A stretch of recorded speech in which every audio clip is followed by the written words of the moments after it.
ಸುಭಾಷಿತ. ವಿವೇಕಿಯಾದ ಮನುಷ್ಯ ಬೇರೆಯವರ ತಪ್ಪನ್ನು ಕಂಡು ತನ್ನ ತಪ್ಪನ್ನು ಸರಿಪಡಿಸಿಕೊಳ್ಳುತ್ತಾನೆ.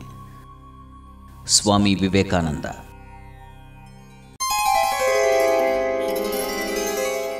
ವೀಕ್ಷಕರಿಗೆಲ್ಲರಿಗೂ ಕೂಡ ದಾರಿದೀಪ ಕಾರ್ಯಕ್ರಮಕ್ಕೆ ಹಾರ್ದಿಕವಾದಂತಹ ಸ್ವಾಗತವನ್ನು ಕೋರ್ತಾ, ಮೊದಲಿಗೆ ದಿನ ವಿಶೇಷವನ್ನು ನಾವೆಲ್ಲರೂ ಕೂಡ ತಿಳಿದುಕೊಳ್ಳೋಣ.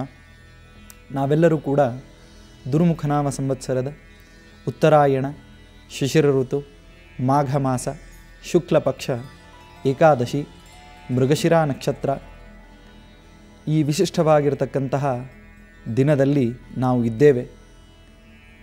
ಸಾಮಾನ್ಯವಾಗಿ ನಾನು ಇಲ್ಲಿ ಒಂದು ತಿಥಿಯನ್ನು ಹೇಳಿದೆ. ಉಪವಾಸದ ಈ ವಿಶಿಷ್ಟವಾಗಿರತಕ್ಕಂತಹ ಏಕಾದಶಿ ಅಂತನ್ನುವ ತಿಥಿ. ಅದಕ್ಕೆ ಉಪವಾಸ ಅಂದ ತಕ್ಷಣ ಎಲ್ಲರಿಗೂ ಕೂಡ ಅನಿಸೋದೇನು ಅಂತಂದರೆ, ನಾವು ಹೊಟ್ಟೆಗೆ ಏನೂ ತಗೊಳ್ಳಿಲ್ಲ ಅಂತಂದರೆ ಅದು ಉಪವಾಸ ಅಂತ. ಎಷ್ಟೋ ಜನ ನನಗೆ ಕೇಳ್ತಾರೆ, ಉಪವಾಸದ ಫರಾಳ ಆಯ್ತಾ ಅಂತ. ಅಂದರೆ ಉಪವಾಸದ ದಿವಸ ಏನೇನು ಒಟ್ಟಾರೆ ಫರಾಳಗಳಿವೆ ಆ ಎಲ್ಲ ಫಲಹಾರಗಳನ್ನು ಉಪವಾಸದ ದಿವಸ, ಏಕಾದಶಿಯ ದಿವಸ ಮಾಡುವಂಥದ್ದು. ಈ ರೀತಿಯಾಗಿ ಕೂಡ ಉಪವಾಸವನ್ನು ಮಾಡೋರಿದ್ದಾರೆ. ಅದಕ್ಕೆ ಏಕಾದಶಿ ಬಂತು ಅಂದರೆ ಎಷ್ಟೋ ಜನರಿಗೂ ವಿಶೇಷವಾಗಿ ಒಂದು ರೀತಿ ಹೆದರಿಕೆ. ಯಾಕೆ ಮತ್ತೆ ಉಪವಾಸ ಬಂತಲ್ಲಪ್ಪ, ಉಪವಾಸ ಮಾಡಬೇಕಲ್ಲ ನಾನು ಅಂತ. ಅದಕ್ಕೆ ಉಪವಾಸ ಅಂತನೂ ಶಬ್ದದ ಅರ್ಥನೇ ತಿಳಿಸ್ಕೊಡ್ತದೆ. ಏನು ಅಂತಂದರೆ, ಉಪ ಅಂತಂದರೆ ಹತ್ತಿರ, ವಾಸ ಅಂತಂದರೆ ಇರುವುದು. ಯಾರ ಹತ್ತಿರ ಇರುವುದು ಅಂತ ಪ್ರಶ್ನೆ ಮಾಡಿಕೊಂಡ್ರೆ ಅದಕ್ಕೆ ಭಾಗವತ ಉತ್ತರವನ್ನು ಹೇಳ್ತದೆ, ಪರಮಾತ್ಮನ ಹತ್ತಿರ ಇರುವುದು. 15 ತಿಥಿಗಳಲ್ಲಿ ಒಂದು ತಿಥಿಯನ್ನಾದರೂ ಪರಮಾತ್ಮನ ಭಕ್ತಿಗೋಸ್ಕರವಾಗಿ ನಾವು ಡೆಡಿಕೇಟ್ ಮಾಡಬೇಕಾಗಿದೆ. ಅದಕ್ಕೆ 14 ತಿಥಿಗಳಲ್ಲಿ, ಯಾಕಂತಂದರೆ ಮನುಷ್ಯನಿಗೆ ಹೆಂಗಿರ್ತದೆ ಅಂತಂದರೆ, ಎಲ್ಲರೂ ಮಾಡುವುದು ಹೊಟ್ಟೆಗಾಗಿ, ಗೇಣು ಬಟ್ಟೆಗಾಗಿ, ತುತ್ತು ಹಿಟ್ಟಿಗಾಗಿ.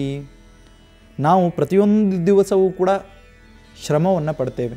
ಯಾಕೆ ಶ್ರಮ ಪಡ್ತೇವೆ ಅಂತಂದರೆ, ನಮ್ಮ ಹೊಟ್ಟೆಗಾಗಬೇಕು, ನಮ್ಮ ಮಕ್ಕಳ ಹೊಟ್ಟೆಗಾಗಬೇಕು, ನಮ್ಮ ಪರಿವಾರದವರಿಗೆ ಆಗಬೇಕು ಅಂತ. ಆದರೆ ಆ ಹೊಟ್ಟೆಪಾಡನ್ನು ಮಾಡಲಿಕ್ಕೋಸ್ಕರವಾಗಿ ನಾವೇನು ಮಾಡಿಬಿಡ್ತೇವೆ ಅಂತಂದರೆ, ನಮ್ಮ ದಿನನಿತ್ಯದ ಕ್ರಮದಲ್ಲಿ ಹಾಸುಹೊಕ್ಕಾಗಿ ನಮ್ಮೊಳಗೆ ಇದ್ದುಕೊಂಡು ನಮಗೆ ಪ್ರೇರಣೆಯನ್ನು ಕೊಟ್ಟು ವಿಶೇಷವಾಗಿ ನಮಗೆ ಸ್ಥೈರ್ಯವನ್ನು, ಧೈರ್ಯವನ್ನು ತುಂಬುವಂತಹ ಪರಮಾತ್ಮನನ್ನು ನೆನಪಾರ್ಬಿಡ್ತೇವೆ. ಅದಕ್ಕೆ ದೇವ್ರ ಪೂಜೆ ಇತ್ತು ಅಂತಂತಂದರೆ ಎಲ್ಲರೂ ಬಂದು ಕೇಳ್ತಾರೆ, ಎಷ್ಟೊತ್ತಿಗೆ ಮುಗೀತದೆ ದೇವ್ರ ಪೂಜೆ ಅಂತ. ಅದೇ ಊಟಕ್ಕೆ ಕೂತಿದ್ವಿ ಅಂತಂದರೆ ಸಾವಕಾಶ ಆಗಲಿ, ಸಾವಕಾಶ ಆಗಲಿ, ಸಾವಕಾಶ ಆಗಲಿ ಅಂತ ಹೇಳ್ತಾರೆ. ದೇವ್ರ ಕೆಲಸ ಅಂದರೆ ಬೇಗ ಬೇಗ ಬೇಗ ಮುಗಿಬೇಕು. ಅದೇ ನಮ್ಮ ಕೆಲಸ ಇತ್ತು ಅಂತಂದರೆ ಅದು ನಿಧಾನವಾಗಿ ಆಗಬೇಕು ಅಂತ. ಇದು ಮನುಷ್ಯನ ಪ್ರವೃತ್ತಿ. ಅದಕ್ಕೆ ಈ ಒಂದು ದಿನ, ಏಕಾದಶಿಯ ಈ ವಿಶಿಷ್ಟವಾಗಿರತಕ್ಕಂಥ ದಿನದಲ್ಲಿ ಎಲ್ಲರೂ ಕೂಡ ಆ ಪರಮಾತ್ಮನನ್ನೇ ಸ್ತೋತ್ರ ಮಾಡಬೇಕು. ಇವತ್ತಿನ ದಿವಸ ಯಾವ ಜಂಜಾಟೂ ಇಲ್ಲ, ಅಡಿಗೆ ಇಲ್ಲ, ನೈವೇದ್ಯ ಇಲ್ಲ, ಮತ್ತೊಂದಿಲ್ಲ, ಮುಗಿದೊಂದಿಲ್ಲ, ಏನೂ ಗದ್ದಲ ಇಲ್ಲ. ಇವತ್ತಿನ ದಿವಸ ಏನಪ್ಪ ಅಂತಂದರೆ ಪ್ಯೂರ್ಲಿ ಡೆಡಿಕೇಟೆಡ್ ಟುವರ್ಡ್ಸ್ ಡಿವೋಷನ್. ಈ ಮಾತುಗಳನ್ನು ನಾವು ಇವತ್ತಿನ ಈ ಉಪವಾಸದ ದಿವಸ ನಾವು ತಿಳಿದುಕೊಳ್ಳಬೇಕಾಗಿದೆ.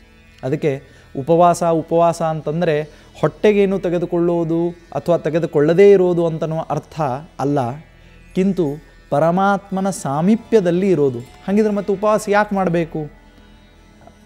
ಪ್ರಾಚೀನ ಕಾಲದಿಂದಲೂ ಕೂಡ ಉಪವಾಸ ಅಂತನೋ ಶಬ್ದಕ್ಕೆ ಎಲ್ಲ ರೀತಿಯಾದಂತಹ ಉಪವಾಸ ಅಂತಂದರೆ ಏನೂ ಹೊಟ್ಟೆಗೆ ತೆಗೆದುಕೊಳ್ಳಾರದೇ ಇರೋದು ಅಂತ ಹೇಳ್ತಾರಲ್ಲ ಅಂತಂದರೆ, ಅದು ಹೇಳಿದ್ದು ಕೇವಲ ಒಂದು ಕಾನ್ಸಂಟ್ರೇಷನ್ ಬರಲಿ ಅಂತನೋ ಕಾರಣಕ್ಕೋಸ್ಕರವಾಗಿ. ಆದ್ದರಿಂದ ನಾವೆಲ್ಲರೂ ಕೂಡ ಆ ಪರಮಾತ್ಮನ ಅದ್ಭುತವಾಗಿರ್ತಕ್ಕಂಥ ರೂಪದ ಚಿಂತನೆಯನ್ನು ಈ ಉಪವಾಸದ ದಿನ ಮಾಡೋಣ. ಏಕಾದಶಿ ಇದು ಜಯನಾಮ ಏಕಾದಶಿ ಅಂತನೋ, ಈ ಜಯನಾಮ ಅಂತನ್ನುವುದು ಈ ಏಕಾದಶಿಗೆ ಹೆಸರು. ಇವತ್ತಿನ ದಿವಸ ಸತ್ಯಜ್ಞಾನ ತೀರ್ಥರ ಆರಾಧನೆ ರಾಜಮಹೇಂದ್ರಿಯಲ್ಲಿ ನಡೀತದೆ. ಇದು ಇವತ್ತಿನ ದಿನ ವಿಶೇಷವಾಗಿದೆ. ಆದ್ದರಿಂದ ಎಲ್ಲರಿಗೂ ಕೂಡ ಏಕಾದಶಿಯ ಈ ವ್ರತವನ್ನು ಆಚರಣೆ ಮಾಡೋಣ ಅಂತ ಹೇಳ್ತಾ ಮುಂದಿನ ಭಾಗವನ್ನು ಮತ್ತೆ ತಿಳಿದುಕೊಳ್ಳೋಣ.